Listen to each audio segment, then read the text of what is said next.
गाँव में हर घर में बैतुल खुला है। हर बच्चा, हर बुजुर्ग, हर औरत इसको इस्तेमाल भी कर सकते हैं। आज हमारा गांव सफाई में नंबर 1 है। अगर आपके घर में शौचालय नहीं है तो शौचालय बनाइए। जिन लोग बने थे और यूज़ नहीं करते थे उनको बताते थे कि शौचालय बना है, उसका इस्तेमाल करो। घर में रहेगा तो आपको आसानी होगी। ये भी हमारी बहन बेटियां हैं, उनकी भी इज्जत जाती है। तो मेरे दिमाग में आ गई है, मतलब यह इसको खुले में शौच से मुक्त करना, ख़त्म करना इसको। पहाड़ी क्षेत्र था, पहाड़ी एरिया था, उसको तोड़ तोड़ के इन्होंने सुगम रास्ता बनाया और उस रास्ते से इनके यहाँ सामान आया और इन्होंने अपना शौचालय बनाया और उसका उपयोग किया। सबके घरों में शौचालय बन गए, हमको पूरी तरह से सुविधा मिल गई।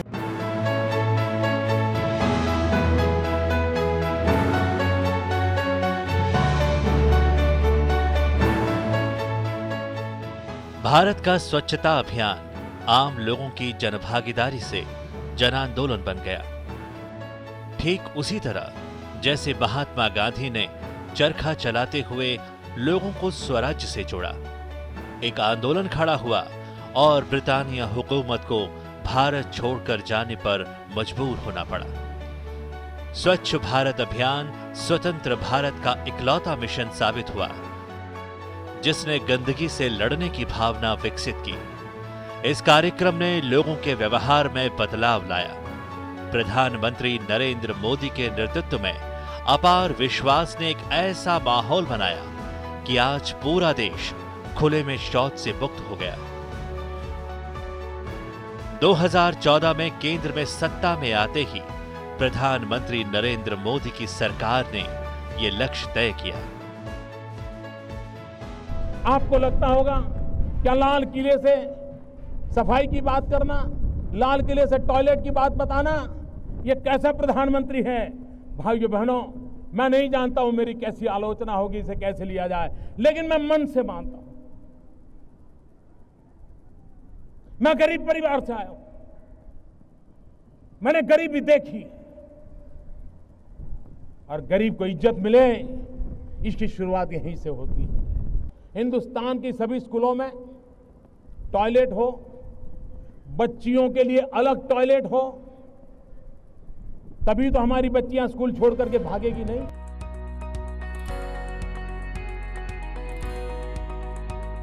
इस कार्यक्रम को प्रधानमंत्री के व्यक्तित्व और नेतृत्व ने ताकत दी। देश की जनता ने जब देखा कि उनका प्रधानमंत्री खुद झाड़ू उठाकर सफाई को निकल पड़ा है, तब पूरा देश हाथ से हाथ मिलाकर चल पड़ा। 1 से 2, 2 से 4 और फिर हजारों लाखों हाथ उठ खड़े हुए। गंदगी जैसी बुराई मिटने लगी। देश स्वच्छता की ओर चल पड़ा। प्रधानमंत्री ने आलोचकों की चिंता के बगैर गांव गरीब की इस मूल समस्या को खत्म करने का संकल्प लिया। डिग्निटी ऑफ विमेन, क्या ये हम सबका दायित्व नहीं है? बेचारी गांव की मां बहनें अंधेरे का इंतजार करती हैं। जब तक अंधेरा नहीं जाता है वो शौच के लिए नहीं जा पाती है। उसके शरीर को कितनी पीड़ा हो गई होगी, कितनी बीमारियों की जड़ें उसमें से शुरू होती होगी। क्या हमारी मां बहनों को इज्जत के लिए हम कम से कम शौचालय का प्रबंध नहीं कर सकते? स्वच्छता अभियान को सफल बनाने में सबसे बड़ा योगदान स्वच्छाग्रहियों का रहा। देश भर से हजारों लाखों लोगों, जिनमें महिलाएं शामिल थीं, आगे आए। नुक्कड़ नाटक और बच्चों ने भी इसमें बढ़ चढ़कर योगदान दिया। प्रयागराज में हुए कुंभ में पूरे विश्व ने स्वच्छता की बानगी देखी। प्रधानमंत्री स्वच्छाग्रहियों के योगदान से इतना प्रभावित हुए कि उन्होंने प्रयागराज में सफाई कर्मचारियों के योगदान को सराहते हुए उनके पैर धोए। देश का प्रधान सेवक जब मानव सेवा से जुड़े सेवकों को सम्मान दे रहा था, तब पूरा विश्व ठहरा था, देख रहा था। खुले में शौच से मुक्ति के लिए पूरे विश्व ने 2030 का लक्ष्य रखा था, लेकिन भारत ने इसे महज 2019 में हासिल कर लिया और खुले में शौच से मुक्ति की नजीर पेश की। 2014 तक देश में करीब 38% शौचालय थे। 2019 आते आते पूरे देश में शौचालय बन गए। भारत की इस उपलब्धि से प्रभावित होकर मेलिंडा गेट्स फाउंडेशन ने प्रधानमंत्री को ग्लोबल गोलकीपर अवार्ड से सम्मानित किया। स्वच्छ भारत मिशन लाखों जिंदगियों के बचने का माध्यम बना है। WHO की ही रिपोर्ट है कि स्वच्छ भारत की वजह से 3 लाख जिंदगियों को बचाने की संभावना बनी है। इसी तरह यूनिसेफ ने अनुमान लगाया है कि गांव में रहने वाला हर वो परिवार जो अपने घरों में शौचालय बनवा रहा है, उसे कम से कम 50,000 रुपये की बचत हो रही है। इस संयुक्त राष्ट्र के लक्ष्यों को भी प्राप्त करने में अहम भूमिका निभाई। देश में स्वच्छता सर्वेक्षण का दौर शुरू हुआ। राज्यों और शहरों में सफाई की होड़ लग गई। एक दूसरे से आगे बढ़ने की चाहत में स्वच्छता अभियान को और ताकतवर बनाया। स्वच्छता सर्वेक्षण में इंदौर ने नाम कमाया। लगातार स्वच्छता में अव्वल रहने का गौरव हासिल किया। हाँ, स्वच्छता की थाम के डोर फिर बनेगा ये सिरमौर। हैट्रिक चौका लगा दिया, अब चारों ओर है शोर। पंच लगाएगा इंदौर। लेकिन इसके साथ ही अन्य राज्य और शहर प्रतिस्पर्धा में लगातार आगे बढ़ते रहे। स्वच्छता अभियान तभी सफल हो सकता था जब इसमें जनभागीदारी को शामिल किया जाए। इस काम में मशहूर हस्तियों ने भी बढ़ चढ़कर हिस्सा लिया। जब गांव वाले लगे परिवार जैसे, तो हुआ ना गांव भी घर जैसा।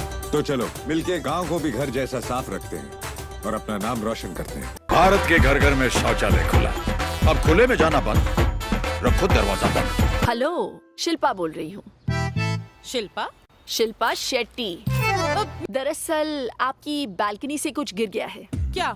आपके घर का कूड़ा गिर गया है, जो आप रोज गिराती हैं। कहो तो वापस भिजवा दूं? अब तय कर लो, आसपास की सफाई या इज्जत का कचरा। अरे अरे, पहले अपने हाथों में जादू चलाओ। सबसे पहले होता है हाँ, फिर हाथ पे नाचे, शाबाश हाथ से होता फिर, और फिर घूम के आगे पीछे। है खेलो खेलो खेलो तब, और फिर चलाओ नाखूनों का। हाथ करे फिर पानी में छन छन छन छन, क्योंकि साथ हाथ में ही है। एक शौच के लिए इतना गुस्सा? टॉयलेट जैसे विषय पर फिल्म बनी, लोगों ने पसंद भी किया और सीख भी ली। और ऊपर से प्लस और कर दिया।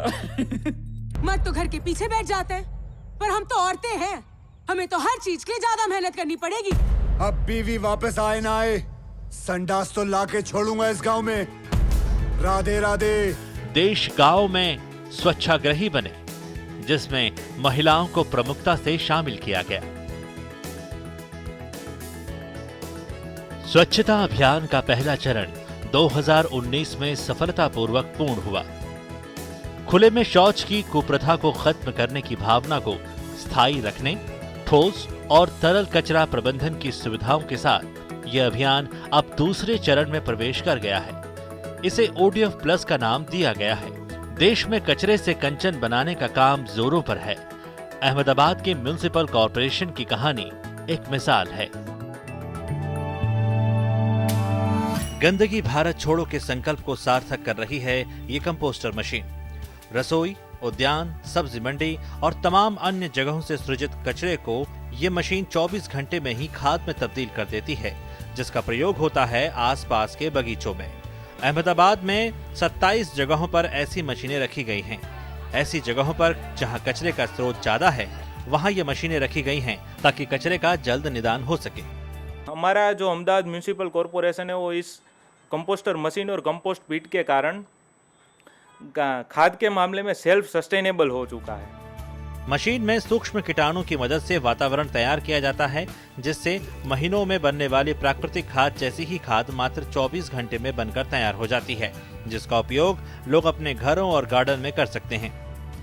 खाद बनाने के जो बैक्टीरिया होते हैं वो हीट लविंग बैक्टीरिया हम इसमें यूज़ करते हैं, मतलब एंजाइम्स बोलते हैं उसको। कन्वीनियंट एटमॉस्फेयर हम मशीन के अंदर क्रिएट करते हैं, जिसकी वजह से क्या होता है वो मोर एफिशिएंटली वर्क करता है। और जैसे अपने ट्रेडिशनल जो 45 डेज तो 90 डेज जो खाद बनने में लगते थे, वो बैक्टीरिया की एफिशिएंसी बढ़ जाने की वजह से वो 24 आवर्स में वो अपना कंपोस्ट रेडी हो जाता है। खास बात यह है कि यह मशीन 15 यूनिट बिजली खर्च करने के बाद लगभग 120 रुपए की लागत से रोजाना 30 किलो खाद तैयार करती है। आसपास के वातावरण को स्वच्छ रखने और कचरे से उपयोगी खाद बनाकर अहमदाबाद नगर निगम ने गंदगी भारत छोड़ो के संकल्प को और मजबूती प्रदान की है।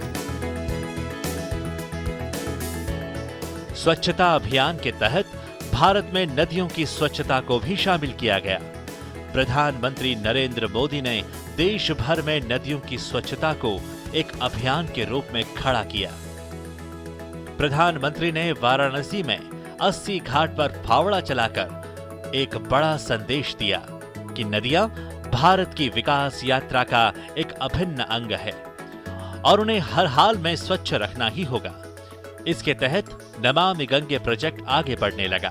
स्वच्छता अभियान की वजह से गंगा के किनारे गंदगी करने की प्रवृत्ति कम हुई और मां गंगा को अपवित्र न करने की सोच ने मजबूती पकड़ी।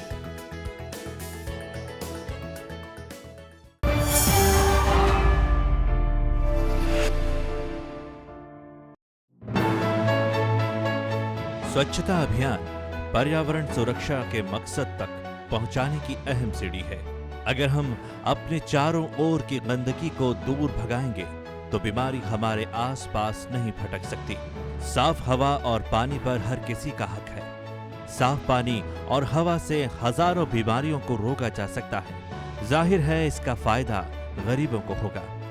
पर्यावरण सुरक्षा से गरीबों को मिलने वाला लाभ प्रधानमंत्री की जलवायु सुरक्षा से जलवायु न्याय की सोच दिखाता है। जल प्रदूषण से मुक्ति का सबसे बड़ा प्रोजेक्ट नमामि गंगे साबित हो रहा है। नदियों के किनारे और आसपास के इलाके गंदगी और प्रदूषण से निजात पा रहे हैं। गंगा के किनारे एसटीपी प्लांट इसमें सक्रिय भूमिका निभा रहे हैं। वायु प्रदूषण में फैक्ट्रियों, पावर प्लांट और वाहनों से निकलने वाला धुआं सबसे बड़ा कारण है। इनसे निकलने वाला धुआं और जहरीली गैस हमारी सेहत पर बुरा असर डालते हैं। कार्बन उत्सर्जन कम करने के लिए भारत ने कई बड़े और कड़े कदम उठाए हैं। पूरे देश में नए वाहन BS6 मानक के ही होंगे। डीजल और पेट्रोल के पुराने वाहनों को चलाने पर रोक लगा दी गई है। स्वच्छ ईंधन के लिए पेट्रो पदार्थों में इथेनॉल मिलाने की नीति आगे बढ़ी है। हाइड्रोजन मिशन भारत की स्वच्छ ऊर्जा का अहम पड़ाव है। CNG गाड़ियां, इलेक्ट्रिक वाहन, ग्रीन फ्यूल को बढ़ावा दिया जा रहा है। ऊर्जा संरक्षण को बढ़ावा देने के लिए देश भर में 36 करोड़ 78 लाख LED बल्ब वितरित किए गए। उज्ज्वला योजना से चूल्हे पर खाना बनाने की परंपरा खत्म करने की दिशा में देश तेजी से बढ़ा है। कार्बन उत्सर्जन में बड़ी भूमिका पावर प्रोजेक्ट की भी है। इस पर कमी के लिए जरूरी है कि कोयले से चलने वाले पावर प्रोजेक्ट पर निर्भरता कम की जाए और उसकी जगह सोलर, विंड और हाइड्रो पावर को बढ़ावा दिया जाए। भारत ने ऊर्जा के नवीकरणीय स्रोतों से 2030 तक 450 गीगावाट बिजली उत्पादन का लक्ष्य रखा है। प्रकृति से प्यार करो, प्रकृति से संवाद करो, प्रकृति से सीखो, यही तो हमें सिखाया गया है। पूरे ब्रह्मांड को एक परिवार के रूप में हमें माना गया है। हम वो लोग हैं जो नदी को मां मानते हैं। हम वो लोग हैं जो पौधे में परमात्मा देखते हैं। यही तो बातें हैं जो क्लाइमेट की रक्षा के साथ जुड़े हुए।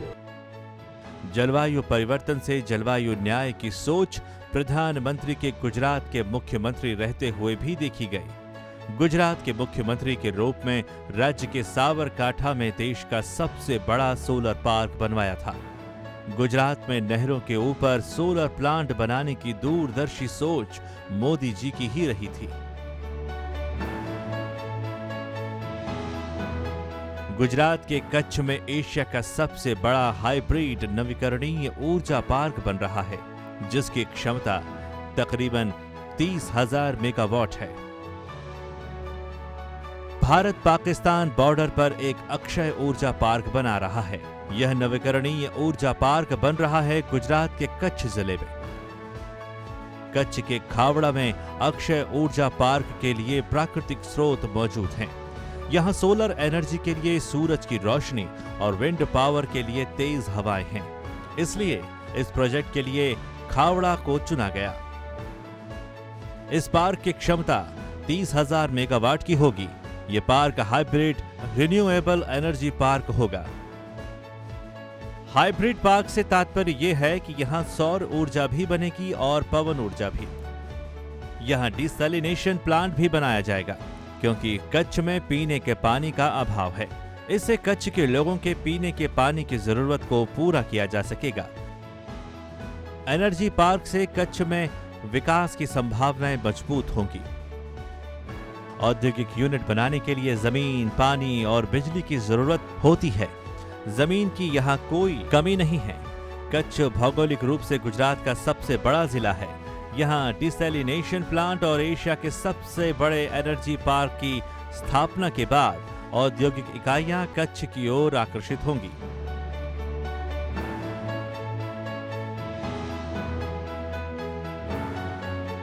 2014 में प्रधानमंत्री बनने के बाद प्रधानमंत्री ने अपने कार्यालय के अधिकारियों से मिलकर पर्यावरण सुरक्षा पर तेजी से काम करने का निर्देश दिया था। प्रधानमंत्री की जलवायु संरक्षण की नीति विकास के साथ संरक्षण की है। सिंगल यूज प्लास्टिक के प्रयोग को रोकने की भावना को मजबूत करने के लिए पीएम ने समुद्र किनारे खुद प्लास्टिक कचरा उठाया। पीएम के इस कदम को पूरे देश ने देखा और प्रेरणा ली। प्रधानमंत्री ने जलवायु संरक्षण के लिए भारत के भीतर और वैश्विक मंचों पर एक नेतृत्वकर्ता की भूमिका निभाई है। अंतर्राष्ट्रीय सोलर अलायंस इसका उदाहरण है। इसका मुख्यालय भारत में है और इसमें तकरीबन 80 देश सदस्य हैं। भारत पेरिस समझौते के पालन के लिए पूरी तरह प्रतिबद्ध है। भारत के एनडीसी लक्ष्य के तहत 2030 तक 40% ऊर्जा हर स्रोतों से हासिल करनी है।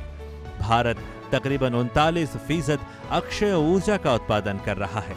इस लिहाज से भारत अपने एनडीसी लक्ष्य को समय से पहले ही हासिल कर लेगा।